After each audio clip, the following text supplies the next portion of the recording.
ആ കോൺട്രഡിക്ഷൻ പറ്റില്ല. ഈ പുസ്തകത്തില് കുഞ്ഞിക്കണ്ണൻ പറഞ്ഞതുപോലെ റിസോഴ്സ് ഡിപ്ലീഷൻ കൊണ്ട് പെട്ടെന്ന് പ്രശ്നങ്ങൾ മൂർച്ഛിച്ച് മുതലാളിത്തം തകർന്നു. അതുണ്ടാവുന്നില്ല. മുതലാളിമാര് കോർപ്പറേറ്റ്സ് ആർട്ടിക്കിന് കീഴിൽ സമുദ്രത്തിനടിയിൽ ഇവിടെയൊക്കെ പുതിയ ഫോസിൽ ഫ്യൂവൽസും മെറ്റൽസും റെയർ എർത്തും എല്ലാം കണ്ടുപിടിച്ചുകൊണ്ടിരിക്കുകയാണ്. സോ റിസോഴ്സ് ഡിപ്ലീഷനിലൂടെ എല്ലാം തീരുന്നു എന്നുള്ളത് ഇല്ല, അവർ കണ്ടുപിടിക്കും. ബട്ട് അതുണ്ടാക്കുന്ന കാർബൺ എമിഷൻ സൃഷ്ടിക്കുന്ന പാരിസ്ഥിതിക പ്രത്യാഘാതം അതിനെ മെരുക്കാനായിട്ട് പ്രയാസം.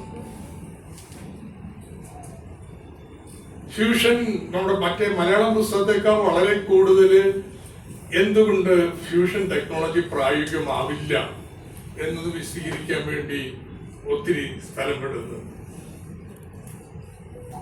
അതുപോലെ ഇന്ന് പ്രായോഗികമായി പറയുന്ന പല സാങ്കേതിക ഇടപെടലുകളുടെയും പരിമിതികൾ വളരെ വിശദമാക്കുന്നുണ്ട്.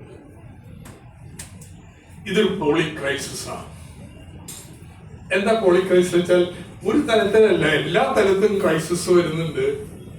ഉദാഹരണത്തിന് ഇറാൻ യുദ്ധം. എന്താ ഇറാൻ യുദ്ധം? ആ ജിയോ പൊളിറ്റിക്കൽ ക്രൈസിസ് ആണ്.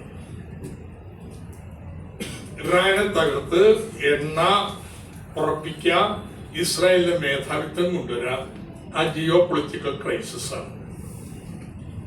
ഈ യുദ്ധം ഉണ്ടാക്കുന്ന ഇന്ന് പൊട്ടിച്ച ബോംബുകള്, കത്തിക്കൊണ്ടിരിക്കുന്ന എണ്ണപ്പാടങ്ങള്, അത് സൃഷ്ടിക്കുന്ന കാർബൺ എമിഷൻ, യുദ്ധമാണ് യഥാർത്ഥത്തില്. യുക്രൈൻ യുദ്ധവും ഇത് രണ്ടും കൂടി ചേർത്തിട്ടുണ്ടെങ്കിൽ ഇപ്പൊ ഉണ്ടാകുന്ന കാർബൺ എമിഷന്റെ ഒരു ഗണ്യമായ ഭാഗം അവിടെ നിന്നാണ്. ഇപ്പൊ എൻവയറമെന്റൽ ക്രൈസിസ്. എണ്ണയുടെ വില കൂടിയാലോ ആഗോള വിലക്കയറ്റം, ഉൽപാദന മാന്ദ്യം, സ്റ്റാഗ്ഫ്ലേഷൻ, എക്കണോമിക് ക്രൈസിസ് ഉണ്ട്. വേറെ തലത്തിലേക്ക് മാറിയാൽ